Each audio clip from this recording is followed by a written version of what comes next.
Assalamualaikum warahmatullahi wabarakatuh. Perkenalkan saya Artiantin dengan NIM S1S1220005 dari jurusan Teknik Informatika. Di sini saya akan memberikan penjelasan mengenai processing image with OpenCV mulai dari halaman 53 ini sampai selesai bab 3, berarti sampai di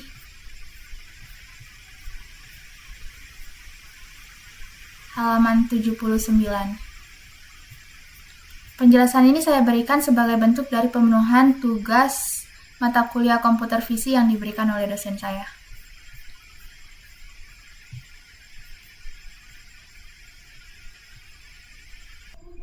Baik, dapat dilihat di sini. Jadi saat mengolah gambar kita perlu mengubah entah dari menerapkan filter statistik, manipulasi bagian tertentu, menggabungkan dua gambar atau yang lain sebagainya. Nah, di sini kita akan melihat beberapa teknik yang dapat digunakan untuk mengubah gambar. Jadi untuk bab ini akan mencakup beberapa topik, yakni mengonversi gambar antara model warna yang berbeda, memahami pentingnya frekuensi dan transformasi Fourier dalam pemrosesan gambar, kemudian menerapkan high pass filter, low pass filter, edge detection filter, dan custom convolution filter. Kemudian mendeteksi dan menganalisis kontur, garis, lingkaran, dan juga bentuk geometris. Kemudian selain itu juga menulis kelas dan fungsi yang merangkum implementasi filter. Nah, untuk technical requirements di sini dapat dilihat. Jadi kita menggunakan Python, OpenCV, NumPy, dan SciPy. Nah, selanjutnya di sini ada converting image between different color models. Nah, jadi OpenCV mengimplementasikan ratusan rumus yang berkaitan dengan konversi model warna. Nah, beberapa model warna umumnya digunakan oleh perangkat masukan seperti kamera. Sementara model lainnya itu umumnya digunakan untuk perangkat keluaran seperti televisi, layar komputer, dan juga printer. Ketika kita menerapkan teknik komputer visi pada gambar, itu biasanya akan menggunakan 3 jenis model warna. Nah, yang ini grayscale, blue, green, red, atau BGR, dan full saturation value atau HSV. Nah, di sini untuk penjelasannya, jadi grayscale itu model yang mereduksi informasi warna dengan menerjemahkannya ke dalam tingkat keabuan atau tingkat kecerahan. Model ini sangat berguna untuk pemrosesan citra perantara dalam masalah di mana informasi kecerahan saja sudah cukup, seperti deteksi wajah. Biasanya setiap piksel dalam citra untuk grayscale atau skala abu-abu itu direpresentasikan oleh satu nilai 8 bit, berkisar dari 0 untuk hitam hingga 255 untuk putih. Selanjutnya ada BGR atau model warna biru, hijau, merah. Jadi blue, green, red color model, di mana setiap piksel itu memiliki 3 nilai yang mewakili komponen untuk warna biru, hijau, dan merah atau channel dari warna piksel. Nah, untuk pengembang web dan siapapun yang bekerja dengan komputer grafis atau grafis komputer itu akan terbiasa dengan definisi warna yang serupa kecuali dengan urutan saluran yang berbeda, yakni RGB atau red, green, blue. Biasanya setiap piksel itu dalam gambar BGR diwakili dengan triplet nilai 8 bit seperti ini, 0,0,0 untuk hitam, kemudian ini 255,0,0 untuk biru, kemudian 0,255,0 untuk hijau, kemudian 0,0255 untuk merah, dan 255,255,255 untuk putih. Nah, yang terakhir yaitu HSV model, yang itu menggunakan 3 channel warna yang berbeda. Yang hue itu adalah corona warna, kemudian saturation itu intensitas, dan value itu mewakili kecerahan. Nah, secara default, OpenCV itu menggunakan model warna BGR dengan 8 bit per salurannya atau per channel untuk mewakili gambar apapun yang dimuat dari berkas atau diambil dari kamera. Nah, selanjutnya di sini dapat kita lihat ada like is not pain. Nah, jadi warna BGR itu mungkin tampak bahwa ada hal yang tidak sesuai dengan benar, seperti misalnya yang ini, triplet no blue, full green, dan full red, menghasilkan warna kuning. Nah, jika kita memiliki latar belakang seni itu mungkin tidak perlu memegang cat dan kuas untuk mengetahui bahwa warna hijau itu dicampur merah akan menjadi coklat yang kusam.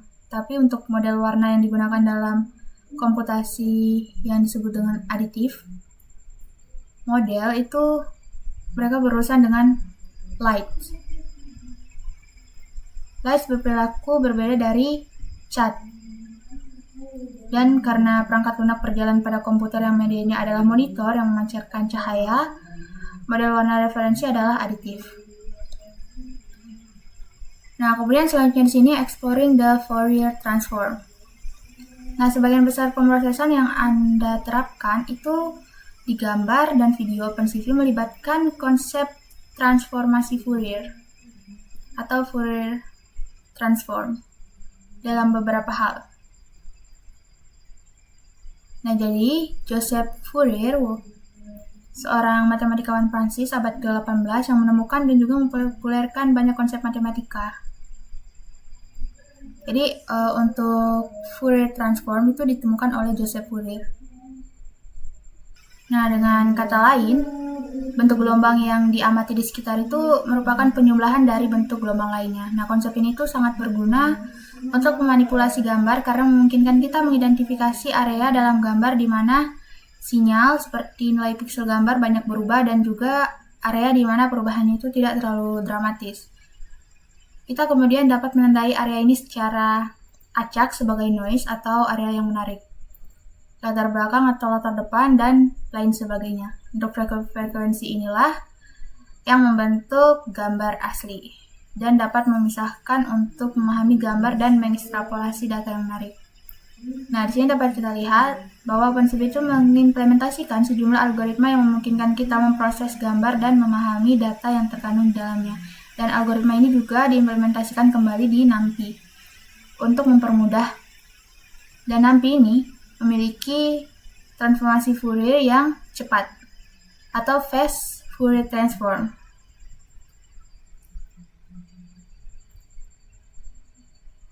Yang mengandung FFT2 method. Nah, jadi metode ini tuh memungkinkan untuk menghitung discrete Fourier transform pada gambar.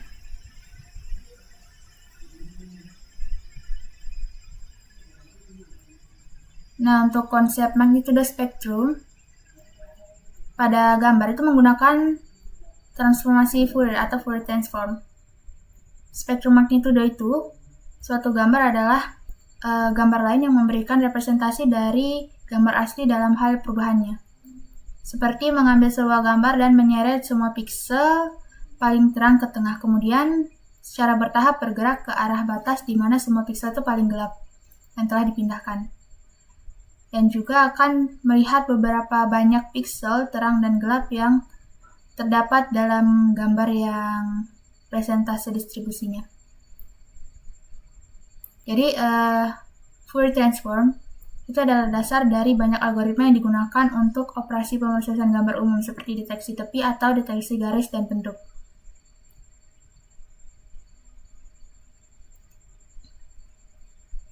Nah, selanjutnya di sini ada HPF dan LPF.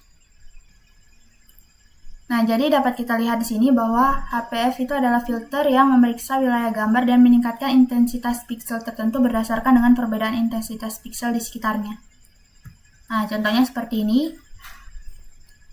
Nah, di sini dapat kita lihat.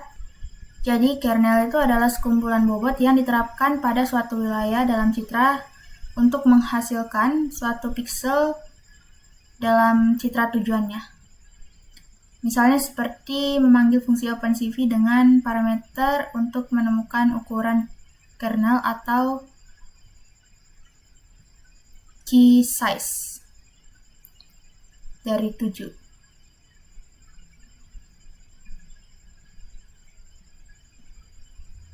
Nah, ini menjelaskan bahwa 49 atau 7x7 piksel itu dipertimbangkan saat menghasilkan setiap piksel tujuan.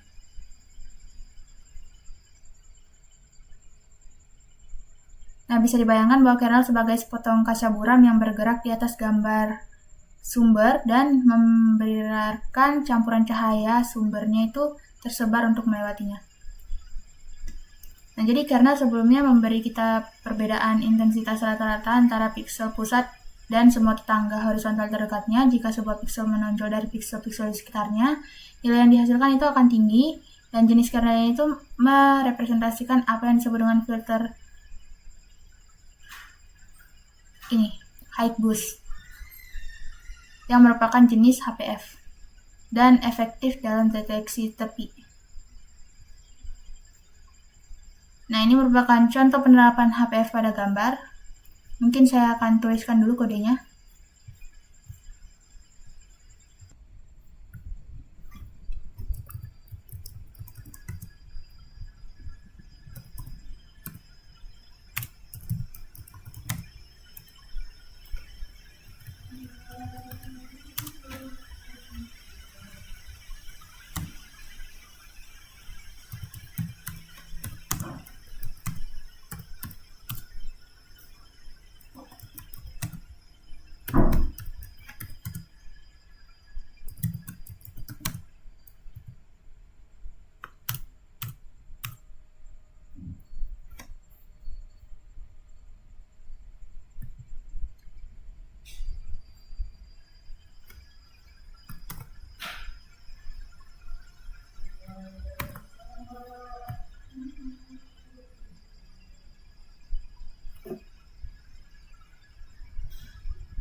Nah, baiklah, jadi seperti ini. Dapat dilihat ini saya menggunakan gambar geno.jpg. Sekarang kita akan coba untuk jalankan.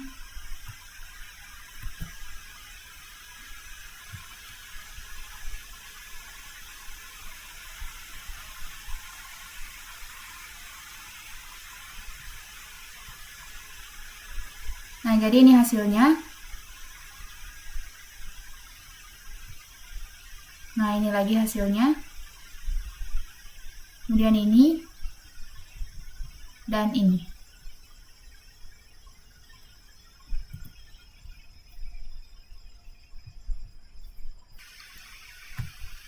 Nah, di sini dapat dilihat setelah import awal, di sini didefinisikan ukuran kernel 3x3 dan 5x5, lalu memuat gambar dalam skala grayscale atau abu-abu, dan setelah itu ingin mengonvolusi gambar dengan masing-masing kernel.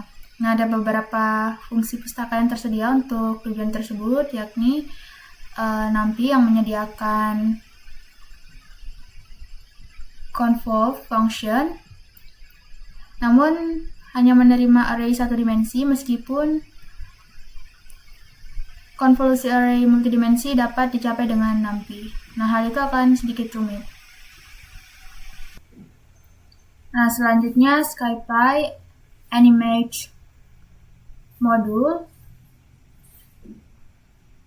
itu menyediakan yang lain, convolve function yang mendukung array multidimensi, dan terakhir OpenCV itu menyediakan filter 2D function atau for convolution with two dimension array and a subfilter 2D function.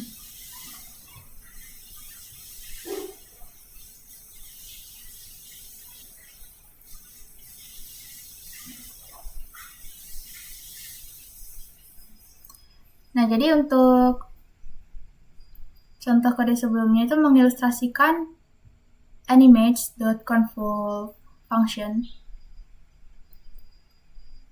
Dan sini dapat dilihat we will use cv2.filter 2D function untuk samples di custom kernel getting convol section. Nah, di sini untuk script itu melanjutkan dengan menerapkan 2 HPF dengan 2 kernel konvolusi yang telah didefinisikan. Dan juga akan menerapkan metode yang berbeda untuk mendapatkan HPF dengan menerapkan LPF dan menghitung selisih antara gambar asli. Nah, di sini ini tadi output yang saya peroleh juga. Ini yang ada di bukunya seperti ini, karena dia gambarnya berbeda ya. Nah, di sini dapat kita lihat untuk HPF diferensial seperti yang ditunjukkan pada foto di kanan bawah itu menghasilkan hasil pencarian tepi terbaik. Karena metode diferensial ini melibatkan filter low pass. Jadi untuk jenis filter tersebut, jika HPF meningkatkan intensitas pixel, mengingat perbedaannya dengan pixel di sekitarnya, LPF itu akan menghaluskan pixel tersebut jika perbedaannya dengan pixel di sekitarnya lebih rendah dari ambang batas tertentu. Nah, ini digunakan dalam denoising dan pengaburan, seperti salah satu filter pengaburan atau penghalusan yang populer, yaitu Gaussian blur. Jadi, itu filter yang low pass, yang melemahkan intensitas sinyal frekuensi tinggi.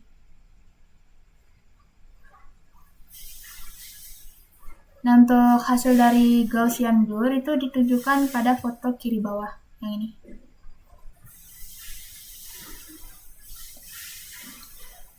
Nah, selanjutnya di sini creating modules.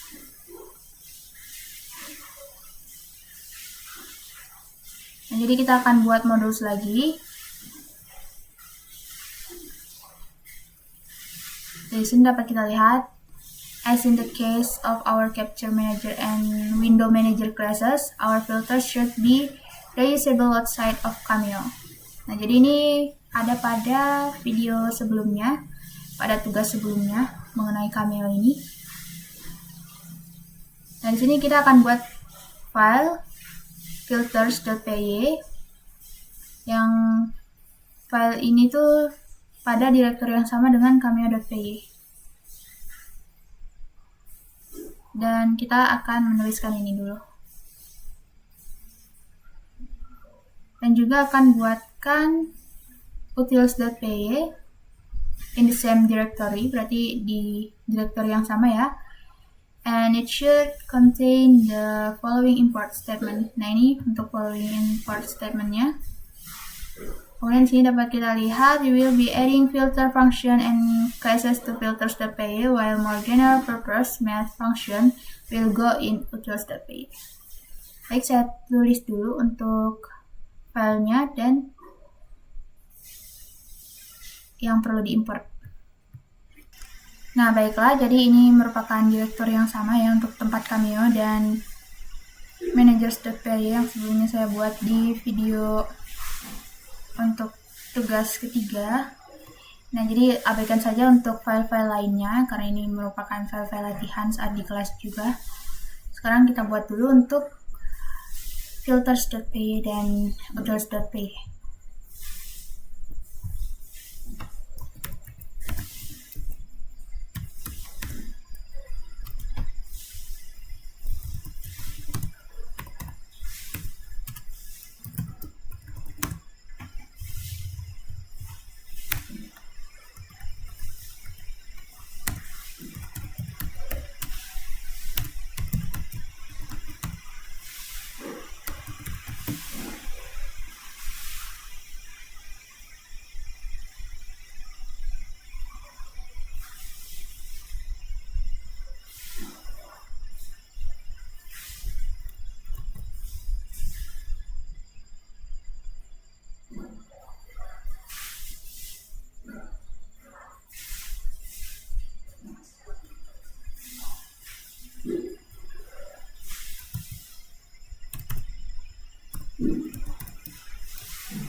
Nah, baiklah, jadi seperti ini sudah saya tuliskan.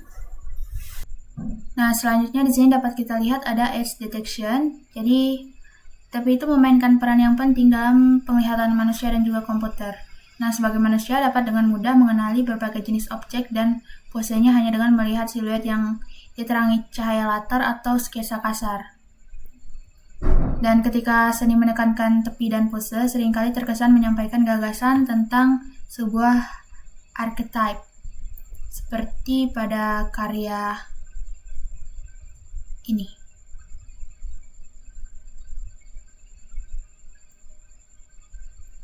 Nah, perangkat lunak juga dapat bernalar tentang tepi, pose, dan archetype.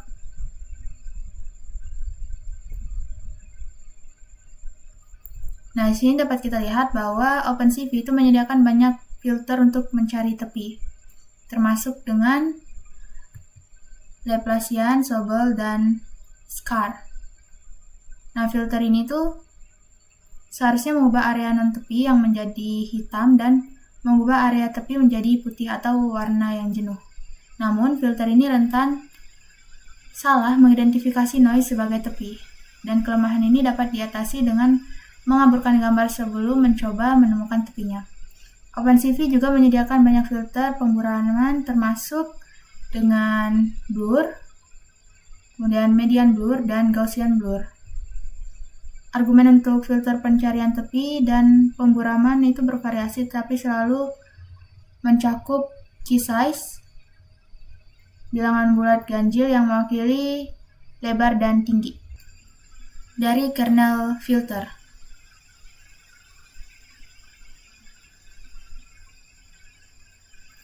Nah, untuk mengaburkan,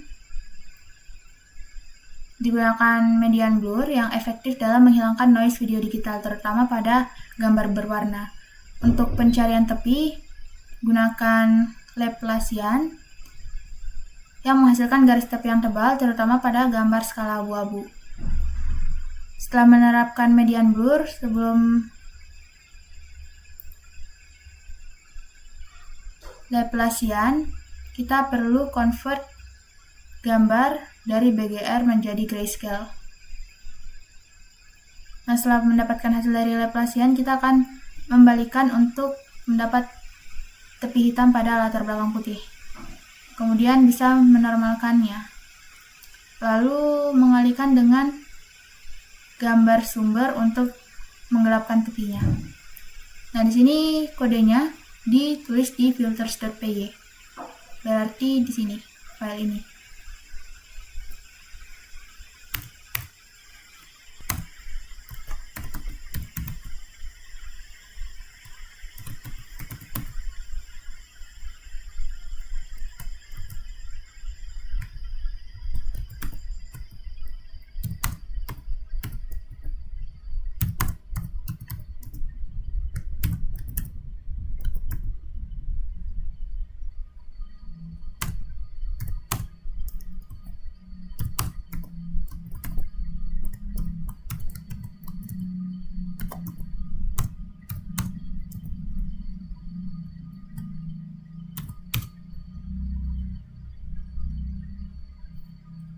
Nah, agar lebih cepat, sisanya saya kopas saja ya.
Nah, seperti ini. Di sini dapat kita lihat blur case size argument itu digunakan sebagai case size untuk median blur, sedangkan untuk edge case size itu digunakan sebagai case size untuk Laplacian. Dengan typical webcam, blur case size value of 7 and an edge case size value of 5 might produce the most pleasing effect. Namun, untuk median blur ini mahal dengan ukuran yang besar.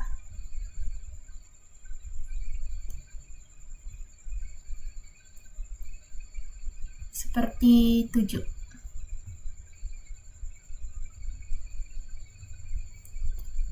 Nah, selanjutnya di sini ada custom kernels getting convoluted.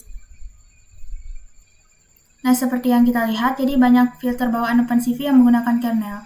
Dan ingat bahwa kernel itu adalah sekumpulan bobot yang menentukan bagaimana setiap pixel keluaran dihitung dari lingkungan pixel masukan. Istilah lain untuk kernel itu adalah convolution matrix. Nah, ini mencampur atau mengkonvolusikan pixel-pixel dalam satu wilayah. Dan juga demikian pula filter berbasis kernel dapat disebut dengan convolution filter.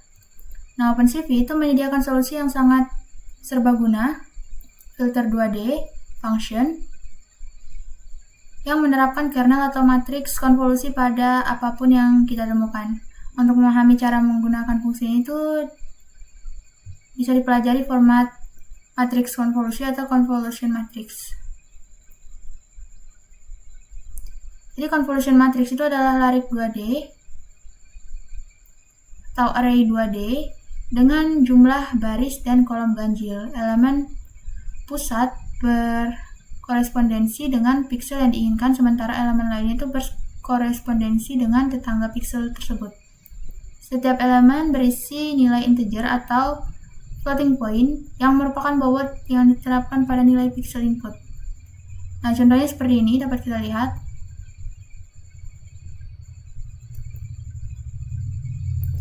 Nah, jadi di sini pixel yang diminati memiliki bobot 9 dan tetangga terdekatnya masing-masing memiliki bobot min 1. Untuk pixel yang diinginkan, itu warna keluaran akan menjadi 9 kali warna masukannya dikurangi warna masukan dari ke-8 pixel yang berdekatan. Jika pixel yang diinginkan itu sudah sedikit berbeda dari pixel di sekitarnya, perbedaan itu akan semakin kuat. Dan efeknya adalah gambar tampak lebih tajam karena kontras adalah tetangga meningkat.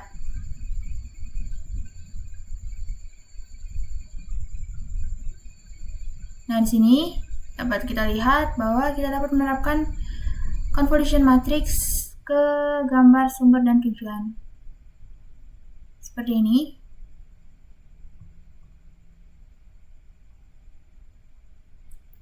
Nah, di sini selanjutnya dapat kita lihat bahwa argumen kedua menentukan kedalaman per saluran dari gambar tujuan.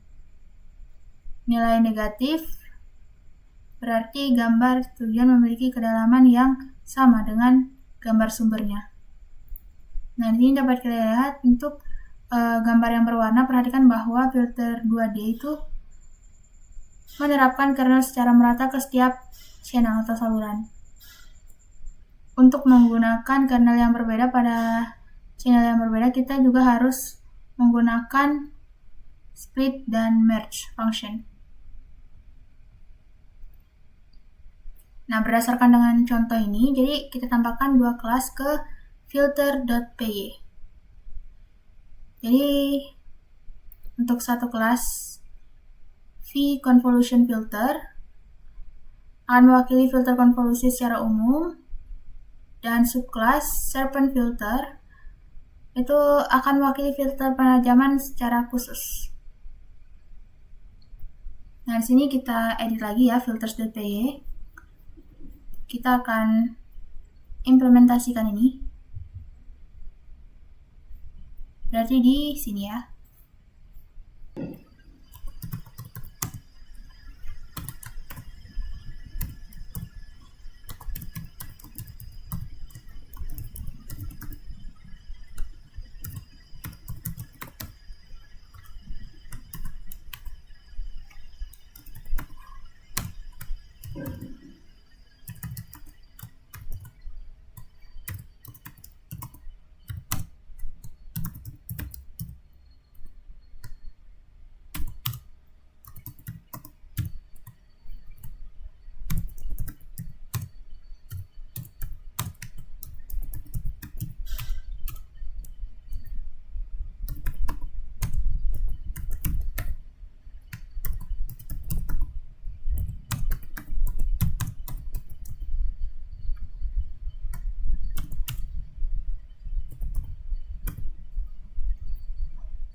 Nah, baik, jadi seperti ini sudah saya tuliskan.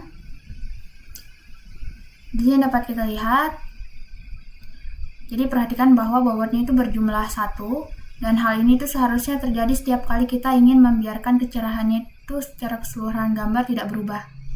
Jika kita sedikit memodifikasi karena penajaman sehingga bobotnya itu berjumlah 0, sebagai gantinya kita akan memiliki kernel deteksi tepi yang mengubah tepi menjadi putih dan non-tepi menjadi hitam.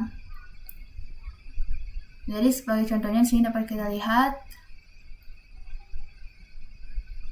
kita tambahkan edge detection filter pada file filters.py lagi. Berarti yang ini ya, kita tambahkan lagi di sini.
Nah, baik, jadi seperti ini sudah kita tambahkan, dan sekarang di sini dapat kita lihat. Next, let's make a blur filter. Generally, for a blur effect, the weight should sum up to 1 and should be positive throughout the neighborhood.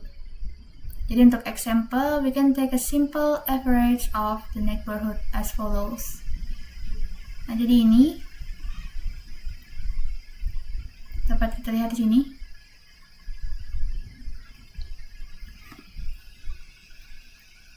Dan di sini dapat kita lihat untuk filter penajaman, deteksi tepi, dan blur itu menggunakan kernel yang sangat simetris. Namun terkadang kernel dengan simetri yang lebih rendah itu menghasilkan efek yang menarik. Mari kita pertimbangkan kernel yang kabur di satu sisi dengan bobot positif dan menajamkan di sisi lainnya dengan bobot negatif, dan ini akan menghasilkan garis gelombang atau emboss effect. Jadi di sini kita akan implementasikan ke filters.py. Oke, jadi di sini tidak dikatakan bahwa kita akan menambahkan ke sini ya. Di sini hanya ini saja yang ditambahkan, bukan yang ini. Berarti kita tulis ini saja dulu. Jika memang diperlukan, nanti kita tambah. Di sini tidak dikatakan bahwa kita akan menambahkan kodenya ke filters.py untuk yang ini, blur filter. Jadi kita tambahkan yang emboss filter saja.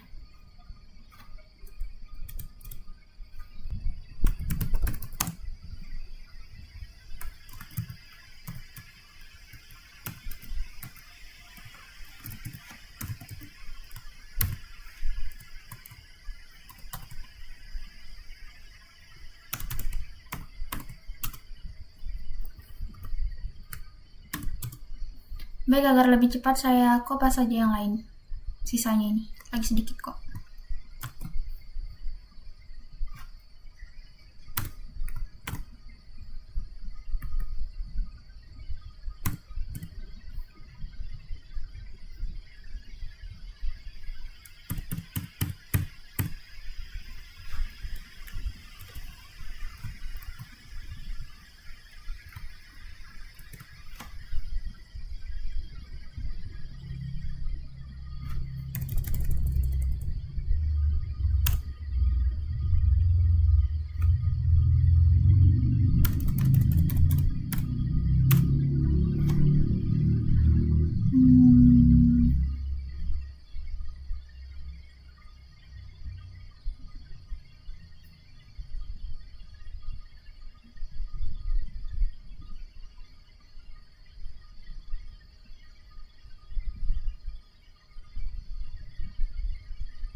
Nah, jadi di sini sudah ditambahkan, dan selanjutnya di sini dapat kita lihat ada modifying the application.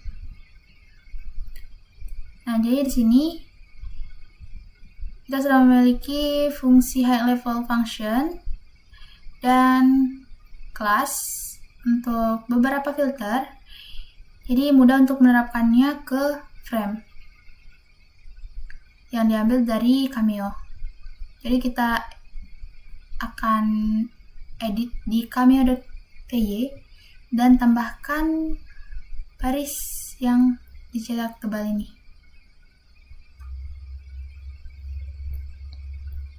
Oke, jadi kita ke cameo.py dulu. Berarti kita import filters di sini.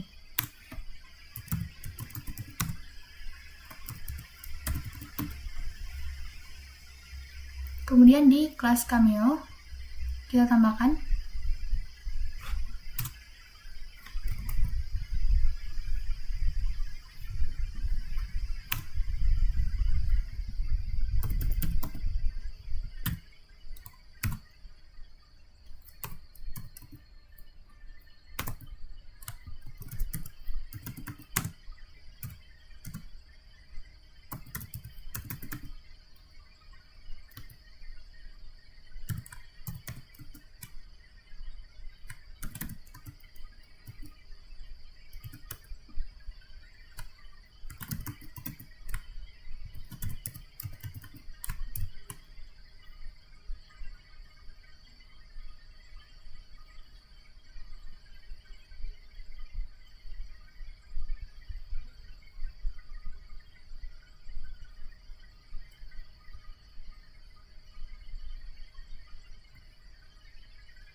Nah, selanjutnya kita modify lagi untuk di run-nya. Berarti di sini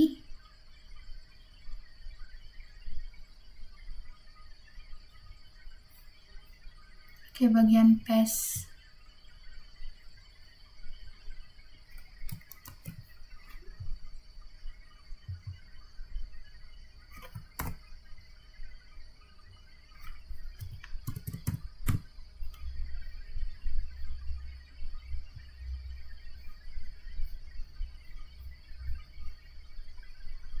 Nah, seperti ini sudah.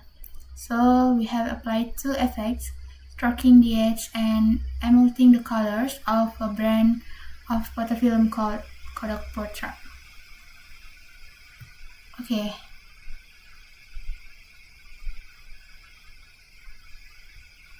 Jadi ini adalah screenshotnya ya.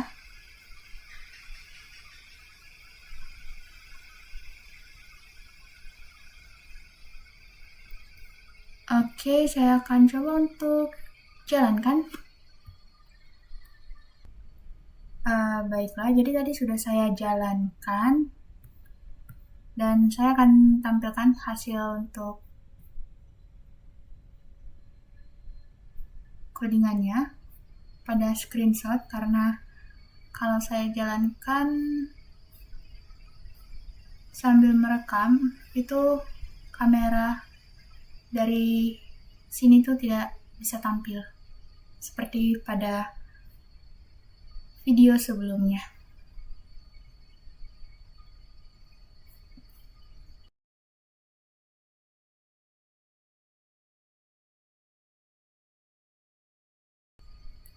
Nah, sekarang di sini dapat kita lihat bahwa ada edge detection with Kenny. Nah, jadi di sini OpenCV itu menawarkan fungsi praktis yang disebut dengan Kenny berdasarkan dari nama penemu algoritmanya ya, yang populer, dan bukan hanya karena efektivitasnya tapi juga karena sederhana implementasinya dalam program OpenCV. Karena ini hanya berupa satu baris. Nah, di sini dapat kita lihat Kenny is one line, jadi yang ini saja.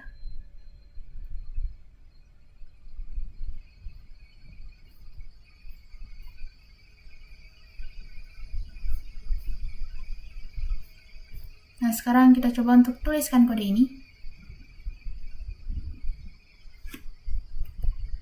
Jadi kita tulis di file baru saja.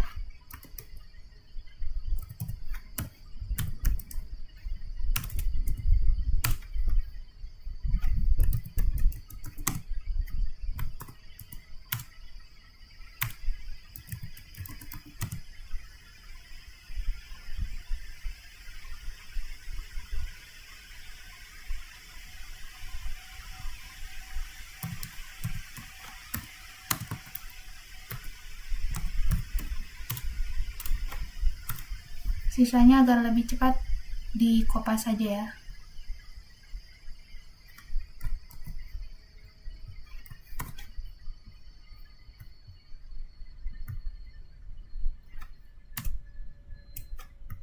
Nah, di sini saya akan pakai untuk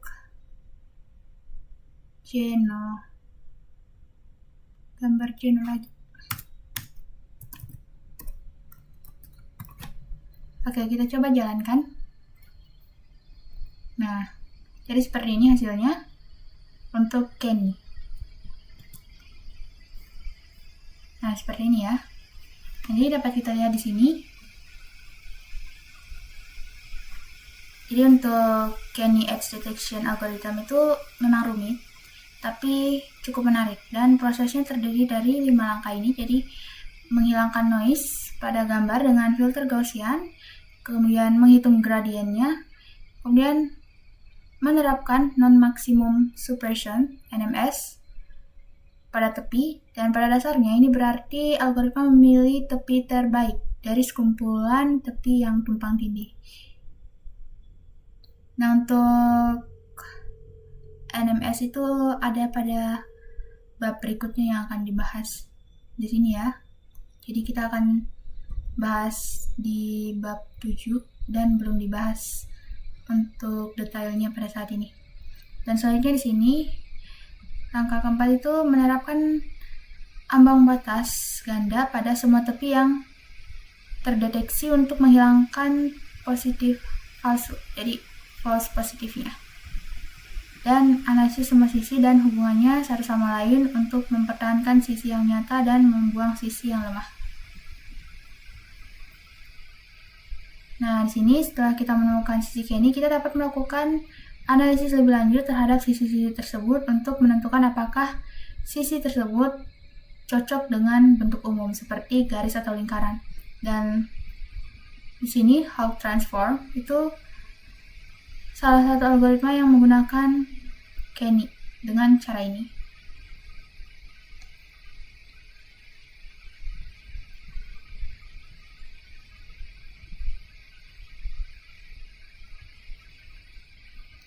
Nah, di sini dapat kita lihat selanjutnya ada contour detection. Nah, jadi untuk tugas vital dalam komputer visi itu adalah contour detection. Jadi deteksi kontur. Nah, kita ingin mendeteksi kontur atau garis luar subjek yang terdapat dalam bingkai gambar atau video, bukan hanya sebagai tujuan akhir tapi juga sebagai langkah menuju operasi lainnya. Operasi ini itu meliputi seperti menghitung poligon pembatas, kemudian mengaproksimasi bentuk, dan secara umum menghitung regions of interest (ROI). Jadi ROI itu sangat menyederhanakan interaksi dengan data gambar karena wilayah persegi panjang di NumPy itu mudah didefinisikan dengan irisan array. Juga akan sering menggunakan deteksi kontur dan ROI saat mengeksplorasi konsep deteksi objek, termasuk pada deteksi wajah dan pelacakan objek. Nah, di sini let's familiarize ourselves with the API with an example. Nah, di sini dapat kita lihat kodenya.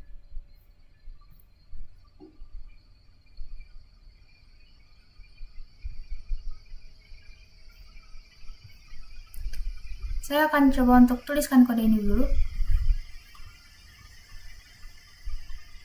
di file baru saja.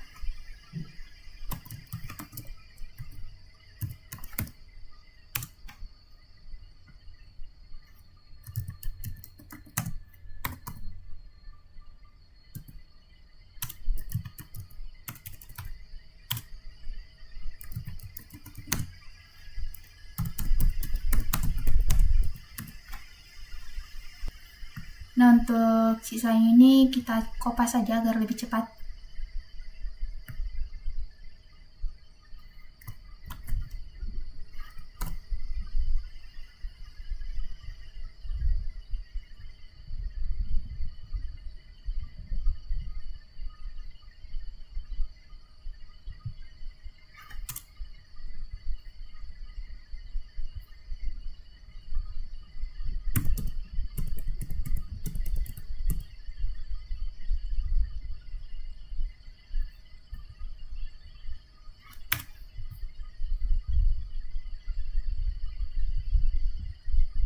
Nah, jadi seperti ini kodenya. Dan sini dapat kita lihat, pertama kita buat gambar hitam kosong berukuran 200x200 pixel, kemudian kita tempatkan kotak putih di tengahnya dengan memanfaatkan kemampuan array untuk menetapkan nilai pada irisan.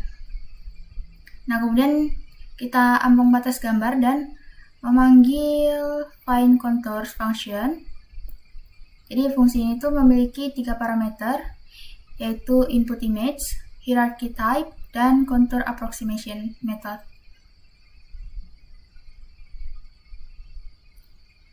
Dan parameter kedua itu menentukan jenis pohon hierarki yang dikembalikan oleh fungsi. Salah satu nilai yang didukung yaitu ini, yang memberitahu fungsi untuk mengambil seluruh hierarki kontur eksternal dan internal.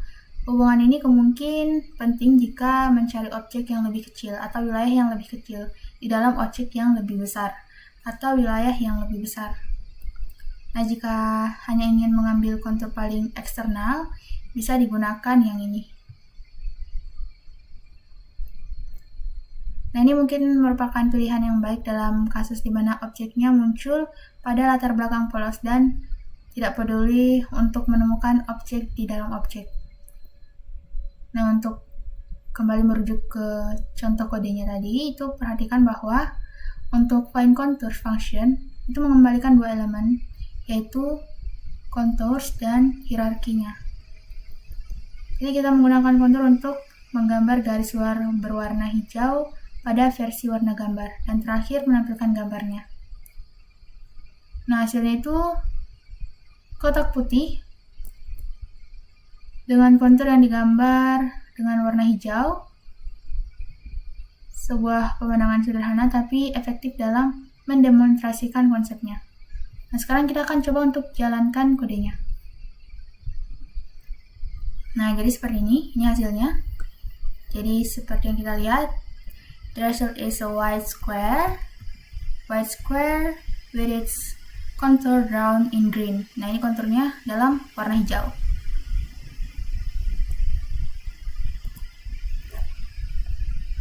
Nah, selanjutnya di sini ada bounding box, minimum area rectangle, and minimum enclosing circle. Nah, baiklah, di sini dapat kita lihat bahwa menemukan kontur persegi itu adalah tugas yang sederhana. Bentuk yang tidak beraturan, miring, dan berputar itu mengeluarkan potensi penuh OpenCV dari cv2.findContour function. Jadi di sini kita bisa lihat pada gambar ini ya. Nah, jadi dalam aplikasi dunia nyata kita akan tertarik untuk menentukan kotak pembatas subjek, persegi, panjang minimum yang melingkupinya, dan lingkaran yang melingkupinya. Nah, untuk cv2.findContour function ini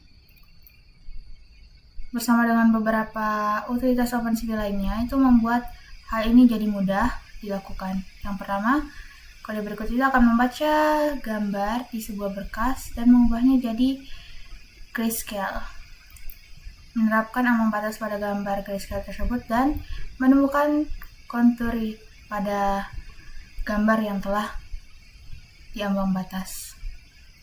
Nah, jadi yang ini.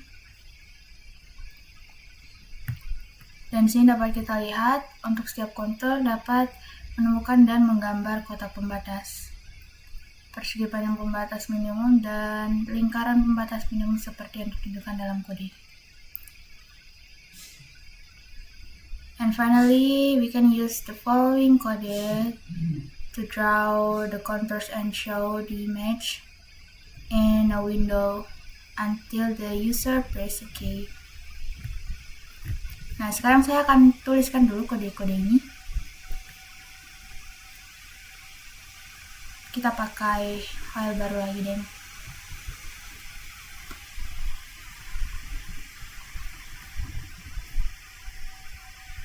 Atau mungkin di sini saja, jadi tidak usah file baru.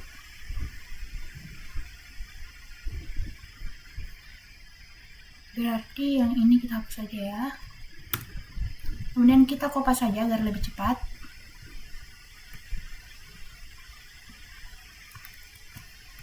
Kita kopasnya satu persatu aja.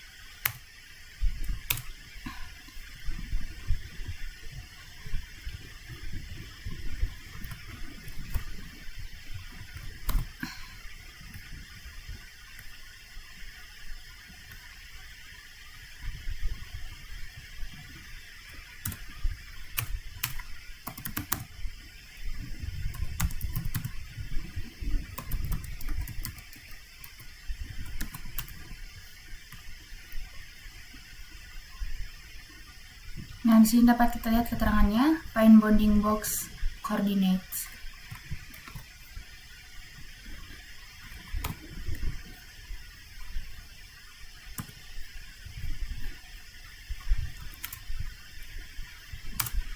Nah, selanjutnya ini untuk find minimum area.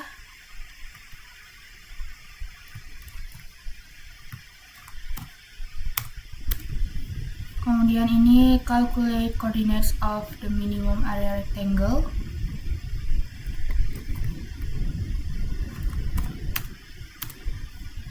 Nah, selanjutnya normalize coordinates to integer.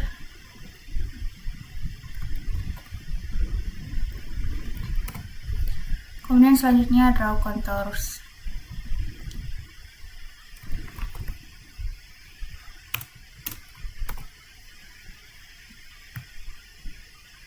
Kemudian yang ini, calculate center and radius of minimum enclosing circle.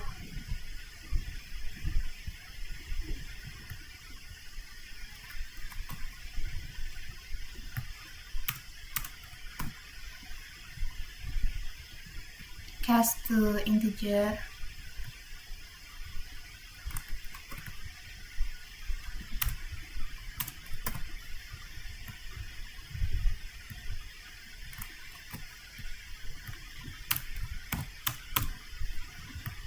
Draw the circle.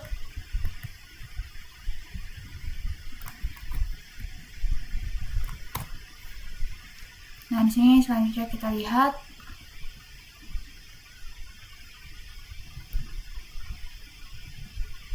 untuk draw the contours and show the image.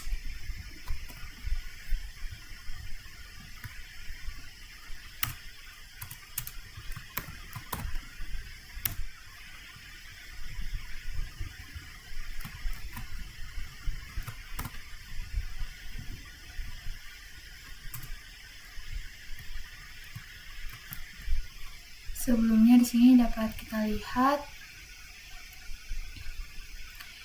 Jadi perhatikan bahwa deteksi kontur ini dilakukan pada gambar ambang batas, jadi informasi warna sudah hilang pada tahap ini, tapi akan menggambar pada gambar warna asli lalu menentukan hasilnya dalam warna. Nah, jadi kita lihat lebih dekat untuk langkah yang dilakukan. Sebelumnya itu for loop, tempat memproses setiap kontur yang terdeteksi, dan pertama hitung kotak pembatas sederhana yang ini ya.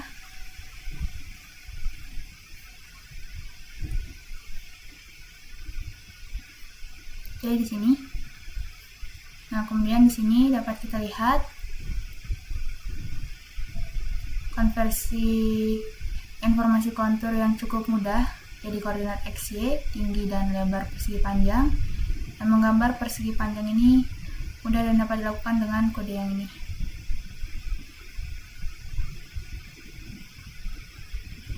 Jadi kodenya yang ini. CV rectangle dan calculate minimum area rectangle enclosing the subject. Nah, yang ini.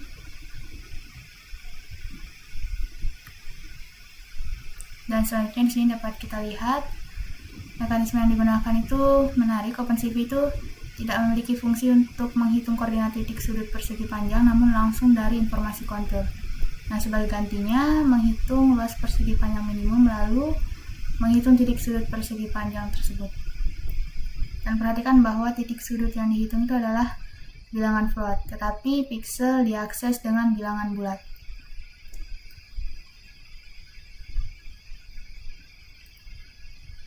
Nah, jadi kita perlu melakukan konversi ini dan selanjutnya menggambar kotak dan memberi kesempatan sempurna untuk memperkenalkan CV2 draw contour function. Nah, yang ini. Jadi kodenya yang ini. Dan selanjutnya di sini dapat kita lihat bahwa fungsi ini tuh seperti cuma fungsi yang menggambar OpenCV. Memodifikasi gambar asli, perhatikan bahwa fungsi ini tuh mengambil array kontur pada parameter keduanya agar dapat menggambar sejumlah kontur dalam satu operasi. Oleh karena itu, jika memiliki satu set titik yang mewakili poligon kontur itu, kita perlu membungkus titik-titik ini dalam sebuah array. Persis seperti yang dilakukan dengan kotak pada contoh sebelumnya. Dan parameter ketiga dari fungsi ini itu menentukan indeks contours yang ingin digambar. Nah, di sini dapat kita lihat sebagian besar fungsi menggambar itu mengambil warna gambar sebagai tuple BGR dan ketebalannya dalam piksel sebagai dua parameter terakhir. Dan di sini dapat kita lihat kontur pembatas terakhir yang akan kita periksa itu lingkaran pembatas minimum. Nah, jadi ini. Dan ini kodenya di sini.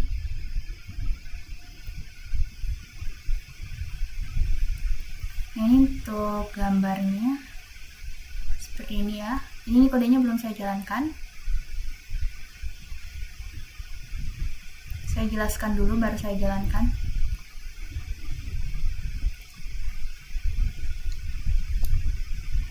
Nah, di sini dapat kita lihat bahwa satu-satunya kekhasan dari CV2 min and closing circle function itu mengembalikan tuple dua elemen yang elemen pertamanya merupakan tuple itu sendiri yang mewakili koordinat pusat lingkaran dan elemen kedua itu adalah jari-jari lingkaran tersebut. Dan setelah mengonversi semua nilai ini itu akan menjadi bilangan bulat. Menggambar lingkaran dengan operasi yang cukup mudah.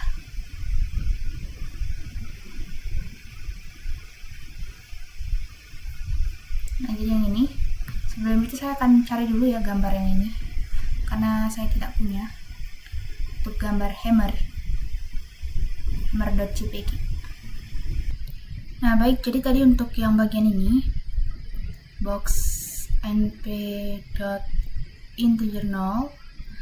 Nah, itu di sini saya ganti karena di sini ada errornya. Jadi saya ganti dengan yang ini ya. Dan sekarang kita akan coba untuk jalankan. Nah, ini hasilnya. Sama kan? Sama dong. Nah, sekarang selanjutnya di sini dapat kita lihat ada lagi convex contours and the Douglas-Picker algorithm. Nah, jadi di sini dapat kita lihat saat bekerja dengan kontur itu mungkin menemukan subjek yang beragam bentuk termasuk yang cembung. Bentuk cembung itu adalah bentuk di mana itu tidak ada dua titik di dalam bentuk tersebut yang garis penghubungnya berada di luar perimeter bentuk itu sendiri. Nah, jadi fasilitas pertama yang ditawarkan oleh OpenCV untuk menghitung perkiraan poligon pembatas suatu bentuk itu adalah cv2.approx_polydp. Nah, jadi fungsinya itu punya 3 parameter. Di sini ada konturnya, kemudian nilai epsilon yang mewakili perbedaan maksimum antar kontur asli dan poligon perkiraan. Jadi semakin rendah nilainya, semakin dekat nilai perkiraan tersebut dengan kontur asli. Dan juga di sini dapat kita lihat boolean flag. Jadi jika benar, atau jika true, itu menandakan bahwa poligon tersebut tertutup. Nah, di sini dapat kita lihat bahwa nilai epsilon itu sangat penting untuk mendapatkan kontur yang bermanfaat. Jadi, kita pahami apa yang diwakilinya. Nah, epsilon itu adalah selisih maksimum antara keliling poligon hasil aproksimasi dengan keliling kontur asli. Jadi, semakin kecil selisih ini, itu semakin mirip poligon hasil aproksimasi dengan kontur asli. Dan mungkin kenapa kita memerlukan poligon ini? Jadi, poligon perkiraan ini tuh kenapa kita butuhkan padahal sudah punya kontur yang merupakan representasi presisi? Itu karena poligon adalah sekumpulan garis lurus dan banyak tugas komputer fisik. Menjadi lebih mudah jika kita dapat mendefinisikan poligon sedemikian rupa sehingga membatasi wilayah untuk memanipulasi dan pemrosesan lebih lanjut. Nah, setelah kita mengetahui apa itu epsilon, jadi kita akan mendapatkan informasi keliling kontur sebagai nilai referensi. Nah, informasi ini dapat diperoleh dengan fungsi CV2 arcs length. Jadi yang ini dapat dilihat. Nah, secara efektif kita menginstruksikan OpenCV untuk menghitung poligon perkiraan yang kelilingnya hanya dapat berbeda dari kontur asli dengan rasio epsilon, khususnya 1% dari panjang arcs length. Nah, kemudian OpenCV ini juga menawarkan cv.convexWhole function untuk mendapatkan informasi kontur yang telah diproses untuk bentuk cembung, dan ini adalah ekspresi satu baris sederhananya. Nah, ini whole sama dengan cv.convexWhole yang ini. Nah, jadi kalau digabungkan untuk kontur asli, poligon aproksimasi, dan convex whole itu jadi satu, gambar akan mengamati perbedaan di antara keduanya. Jadi di sini untuk menyederhanakan kita gambar kontur di atas latar belakang hitam sehingga subjek asli itu tidak terlihat tapi konturnya. Nah, seperti ini. Nah, jadi seperti yang dapat dilihat bahwa lamun cembung itu mengelilingi seluruh subjek, dan poligon yang diperkirakan itu merupakan bentuk poligon paling dalam, dan di antara keduanya itu terdapat kontur asli yang sebagian besar terdiri dari arch.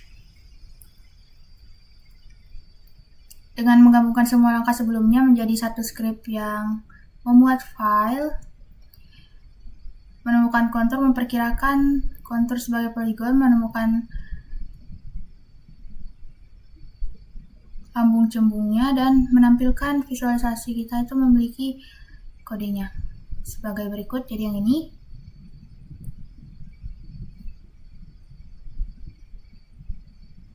Nah, di sini dapat kita lihat penjelasannya bahwa kode seperti ini itu berfungsi dengan baik pada gambar sederhana di mana kita hanya memiliki satu atau beberapa objek dan hanya beberapa warna yang mudah dipisahkan oleh ambang batas. Sayangnya, ambang batas warna dan deteksi kontur itu kurang efektif pada gambar kompleks yang berisi beberapa objek atau objek multiwarna.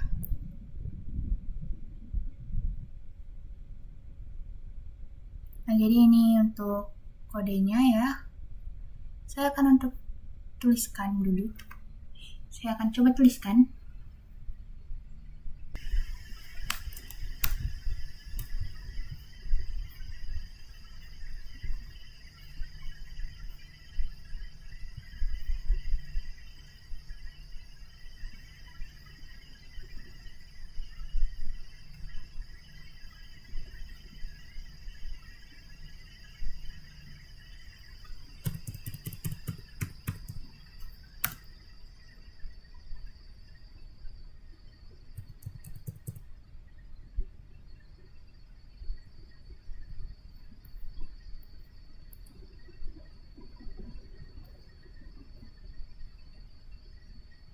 Jadi untuk yang di sini itu masih sama ya dengan yang sebelumnya,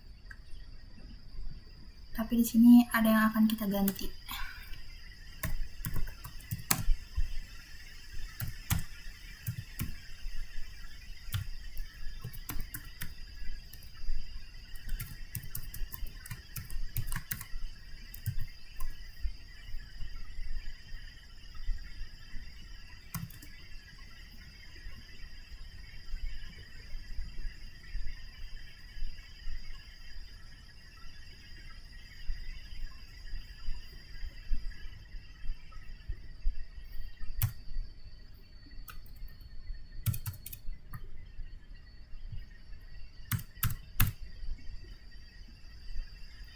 Beberapa baris kita kopas saja agar lebih cepat.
Baiklah, sekarang kita akan coba untuk jalankan kodenya.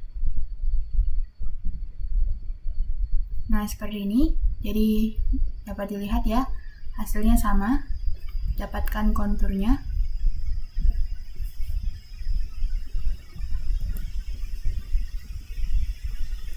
Nah, selanjutnya di sini ada detecting lines, circle, and other shapes.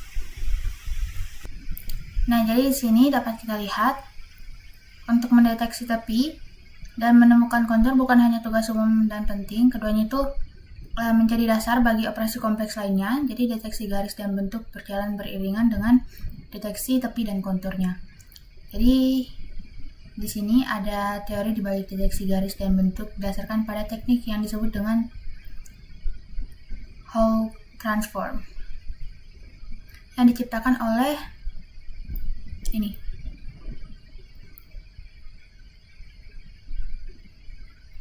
Nah, jadi di sini yang pertama detecting lines. Jadi kita deteksi beberapa baris. Kita bisa melakukan dengan Hawk lines function atau Hawk lines B function. Nah, yang pertama menggunakan Hawk transform atau transformasi Hawk standar itu, sedangkan yang terakhir menggunakan transformasi Hawk probabilistik.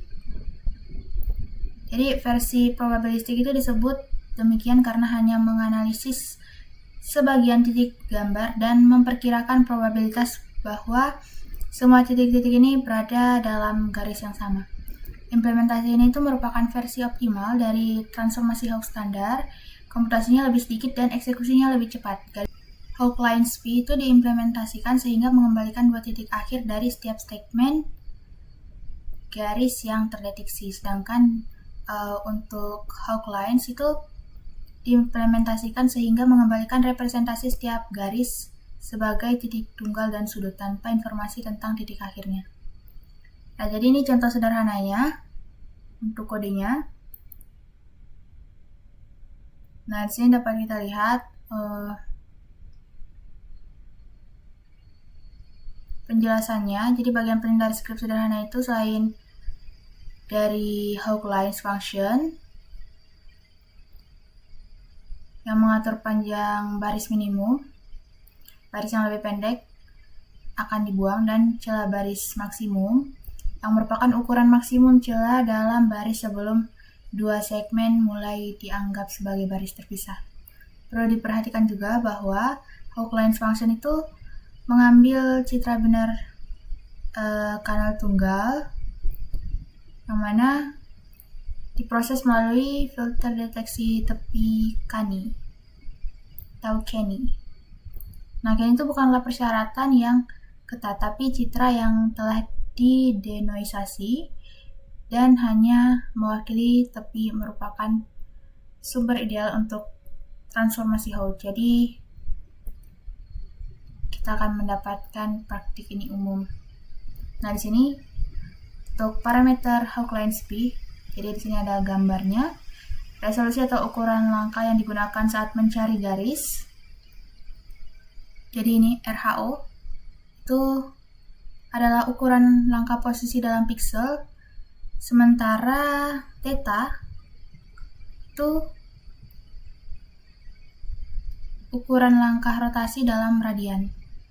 Nah, contohnya, jika kita menentukan rho sama dengan 1 dan theta, np.p per 180,0. Jadi kita mencari garis yang dipisahkan oleh sedikitnya 1 piksel dan 1 derajat. Kemudian threshold yang mewakili ambang batas di bawah mana suatu garis akan dibuang.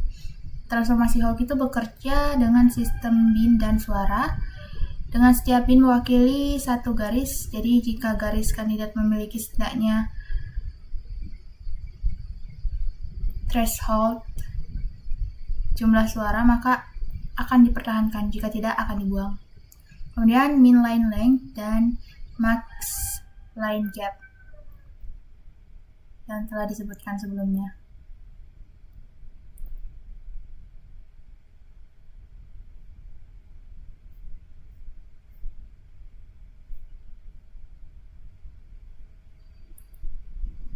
Nah, selanjutnya di sini ada detecting circles. Jadi OpenCV juga memiliki fungsi untuk mendeteksi lingkaran yang disebut dengan Hawk circles. Jadi ini bekerja dengan cara yang mirip dengan Hawk lines, tapi di mana min line length dan max line gap-nya itu adalah parameter yang digunakan untuk membuang atau mempertahankan garis. Jadi Hawk circles itu punya minimum distance antar pusat lingkaran serta nilai minimum dan maksimum untuk jari-jari lingkaran. Nah, ini contohnya dan direpresentasikan di gambar ini. Hasilnya kita akan coba untuk gambar planet ini.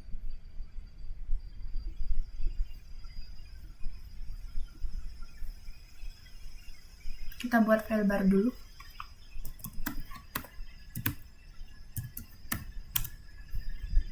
Dan di sini kita akan coba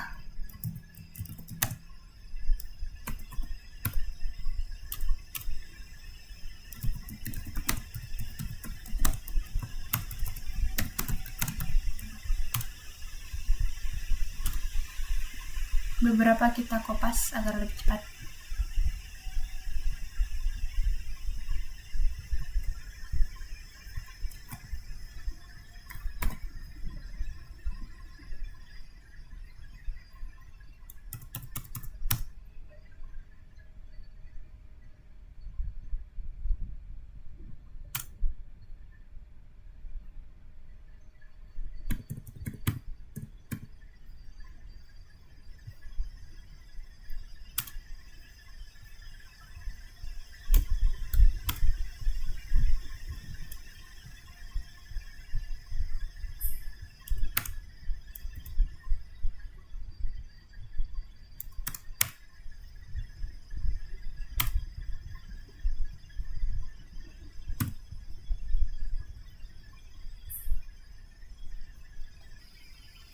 Baiklah, jadi ini kodenya.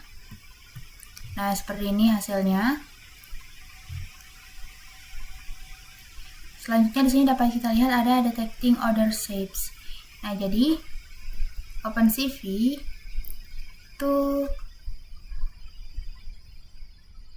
mengimplementasikan transformasi Hawk secara terbatas pada pendeteksian garis dan lingkaran. Namun kita sudah secara implisit mengeksplorasi pendeteksian bentuk secara umum ketika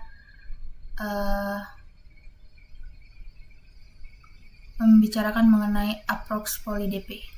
Dan fungsi ini tuh memungkinkan perkiraan poligon. Jadi jika gambar memiliki poligon tersebut akan terdeteksi secara akurat melalui penggunaan gabungan dari CV2 Fine Contours dan CV2 Approx polydp.